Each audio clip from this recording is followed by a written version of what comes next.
அன்பர்களே, நண்பர்களே, உங்கள் பாலுவின் இனிய காலை வணக்கம். இன்று 19/5/2024 வைகாசி மாதம் 6ஆம் தேதி ஞாயிற்றுக்கிழமை. ஏகாதசி திதி பகல் 1:50 வரை, அதற்கு மேல் துவாதசி திதி. அஸ்த நட்சத்திரம் பகல், மொத்தம் அஸ்த நட்சத்திரம் தான். இன்றைய ராகாலம் 4:30 6 வரை சாயங்காலம். யமகண்டம் 12 1:30 வரை. அதே மாதிரி நல்ல நேரம் காலையில் 7:30 to 8:30, சாயங்காலம் 3:30 4:30 வரை. இந்த சந்திராஷ்டமங்கிறது கும்பராசிக்காரங்களுக்கு உரியது. கலர் அணிய வேண்டிய துணியின் நிறம் பிங்க் கலர். அதே மாதிரி போடக்கூடாதது ப்ளூ அல்லது பிளாக் கலரு. சாப்பிடக்கூடியது கர்ட் ரைஸ் அல்லது இட்லி, இதை நீங்கள் எடுத்துக்கலாம். இப்போது ஐப்பசி மாதங்கிறது அப்ராக்சிமேட்டாக அக்டோபர் 15 நவம்பர் 15 வரை அந்த காலகட்டத்தில் நடக்கக்கூடிய பீரியடு ஐப்பசி மாதம்னு சொல்லுவாங்க. அந்த நேரத்தில் பிறந்தவங்களோட ஒரு கேரக்டர் எப்படி இருக்கும்னா, கொஞ்சம் கவர்ச்சிகரமான தோற்றம். அதாவது கலரு கூடுதல் கூடிய அந்த கூட தோற்றம் கவர்ச்சிகரமான தோற்றம்.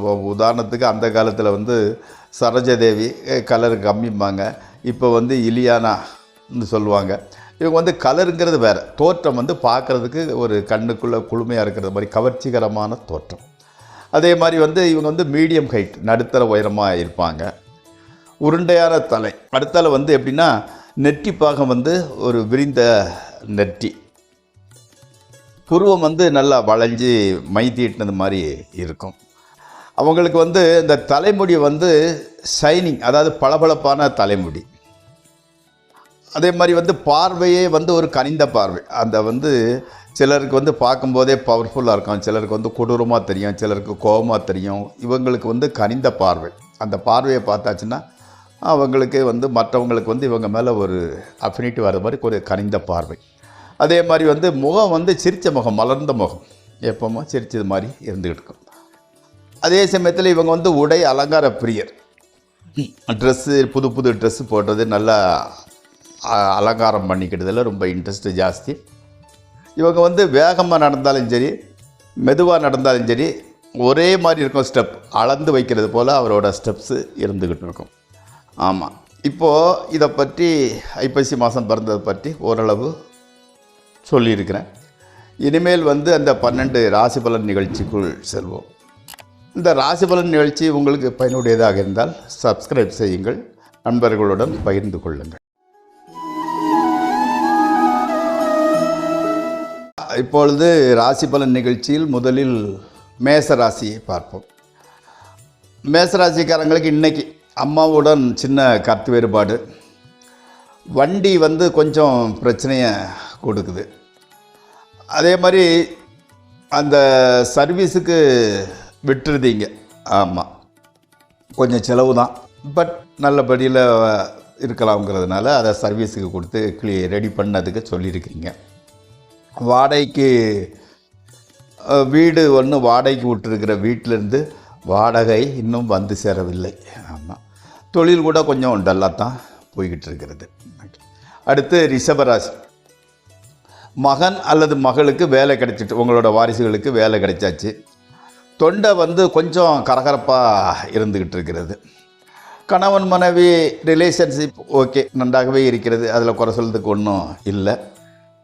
வருமானம் பெரிய அளவில் இம்ப்ரூவ் ஆகலை, அதே மாதிரி தான் வந்துக்கிட்டு இருக்கு.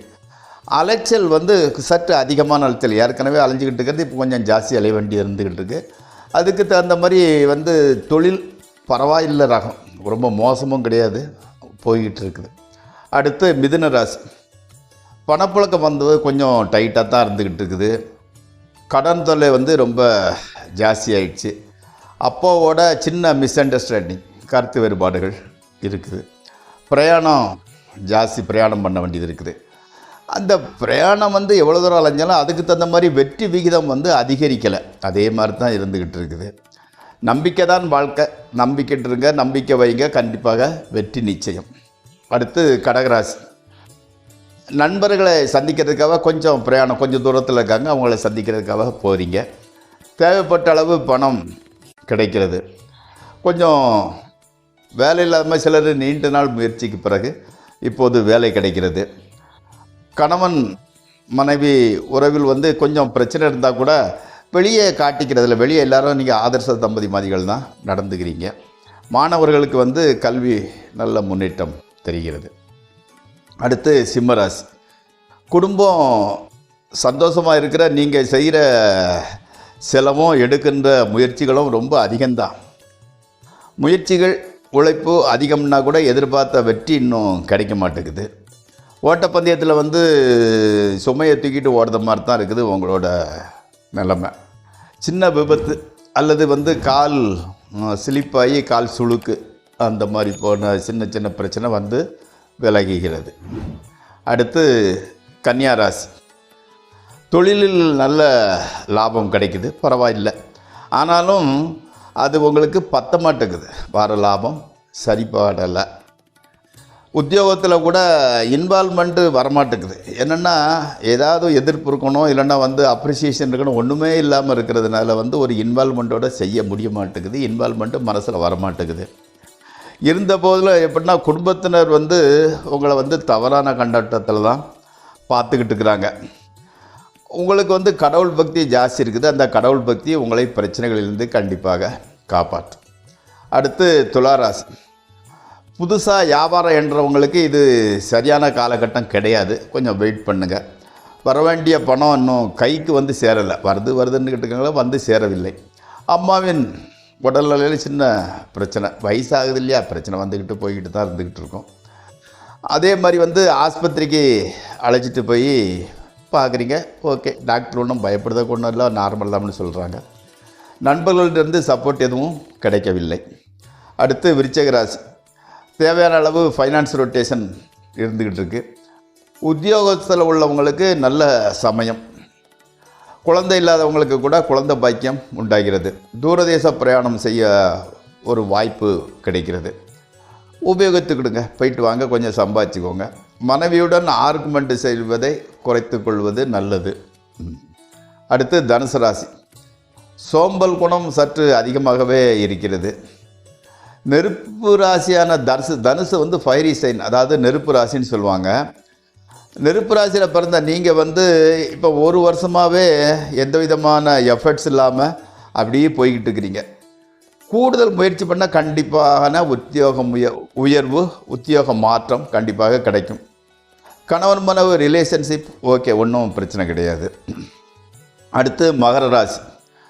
உங்களது வருங்கால மனைவியை சந்திக்கும் வாய்ப்பு வருகிறது. இது ஓரளவு அதிர்ஷ்டகரமான நாளாக தான் இருந்துக்கிட்டு இருக்கு. மகனுக்காக புதிய வாகனம் ஒன்று வாங்குறீங்க. மனசில் வந்து காரணமில்லாத குழப்பம். அப்பாவின் மீது பாசம் மரியாதை ரொம்ப ஜாஸ்தி இருந்துக்கிட்டு இருக்குது. அடுத்து கும்பராசி. கடன் வந்து கட்டுக்கு அடங்கியே இருக்கிறது. ஆமாம், உத்தியோகம் பார்க்குற இடத்துல ஒரு பகை உணர்ச்சி உங்கள் மேலே இருந்துக்கிட்டு இருக்குது. அந்த பகை உணர்ச்சியோடு இருந்தவங்க வந்து இப்போதைக்கு வந்து நண்பர்களாக சேஞ்ச் ஆகிக்கிட்டு வர்றாங்க. குடும்பத்தில் வந்து வரக்கூடிய சண்டை சச்சரவு கூட கொஞ்சம் கம்மியாகிட்டு வருது.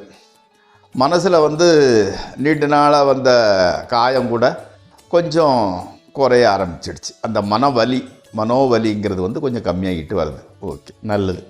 அடுத்து மீனராசி. வாலிபர்கள் வந்து காதலில் விழுதுக்கு உண்டான வாய்ப்பு வந்துடுச்சு. மாணவர்களுக்கு வந்து சுமாரான ஆவரேஜான நாள் தான். அதே மாதிரி வந்து இன்கம் வந்து உங்களுக்கு எவ்வளோ தேவையோ அவ்வளோ வருது. அதில் ஒன்றும் தடங்கல்கள் ஒன்றும் இல்லை. திருமணம் ஆகாதவங்களுக்கு வந்து சொந்தத்திலிருந்து பெண் வருது, ரிலேஷன்லேருந்து தான் பெண் கிடைக்குது. புதிய தொழில் ஆரம்பிக்கிறதுக்கு இது நல்ல பீரியடு இல்லை, வெயிட் பண்ணுங்கள். உத்தியோகத்தரங்களுக்கு வந்து உத்தியோகம் பார்க்குறவங்களுக்கு உத்தியோகத்தை பற்றிய பயம்லாம் ஒன்றும் கிடையாது. ஜாப் செக்யூரிட்டி, ஜாப் நல்லா தான் இருந்துக்கிட்டு நீங்களாக விட்டுட்டு போகணுமே தவிர அவங்களாவா அனுப்ப போகிறது இல்லை. இத்துடன் இந்த 12 ராசி பலன் நிகழ்ச்சி நிறைவுறுகிறது. நாளை மீண்டும் சந்திப்போம்.